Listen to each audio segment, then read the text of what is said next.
నమస్తే అండి, welcome to my channel. మీ ఇంట్లోకి ఏ వైపు నుంచైనా దీపకాంతి ప్రవేశిస్తుంటుంది.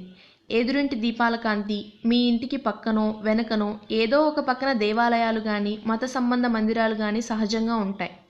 వాటిలో వెలిగించే దీపకాంతులు మీ ఇంట్లోకి ప్రవేశించవచ్చు.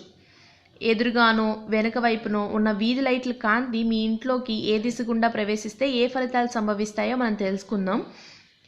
దేవుని గుడి, ప్రార్థనా మందిరాల్లో నుంచి వెలువడే దీపకాంతులు మీ ఇంట్లోకి ఏ వైపు నుంచి ప్రవేశించినా కష్ట నష్టాలు కలుగుతాయి. వీధి వాకిలిలో నుంచి మీ ఇంట్లో ప్రవేశిస్తే మరింత హాని. సాధ్యమైనంత వరకు ఆ దీపకాంతులు మీ ఇంట్లోకి చొరబడనీయకుండా చూసుకోండి. మీ చుట్టుపక్కల ఏ దిశలోనైనా బ్రాహ్మణుల ఇల్లు ఉండి ఉంటే మీ ఇంటి దీపకాంతి వారింట్లో ప్రవేశించినట్లయితే మీ సిరి సంపదలు క్రమంగా వారింటికి చేరిపోతాయి.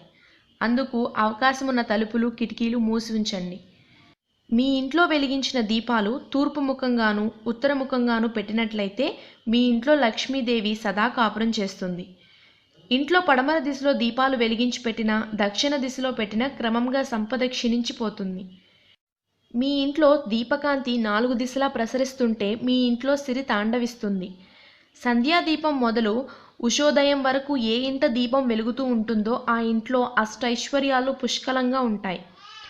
సాయం సంధ్యా సమయంలో ఇంటి వెనుక గుమ్మానికి ఎదురుగా ఉండే తులసి కోట ముందు ప్రతిరోజు దీపం వెలిగించి పెట్టిన ఇంట్లో లక్ష్మీదేవి కాపురం చేస్తుంటుంది. ప్రతి ఇంట పూజా మందిరం ఉంటుంది. ఆ మందిరంలో ఉదయం సాయంకాలాలు దీపం వెలిగిస్తుండడమే దీపారాధన.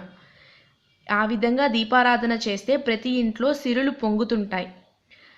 ఈ వీడియో కనుక మీకు నచ్చినట్టయితే లైక్ చేయండి. మీ విలువైన సూచనలు, సలహాలు కామెంట్స్ రూపంలో తెలపండి. వీడియోని షేర్ చేయండి. మరిన్ని ఇలాంటి వీడియోస్ కోసం సబ్స్క్రైబ్ బటన్ని క్లిక్ చేయండి. Thanks for watching.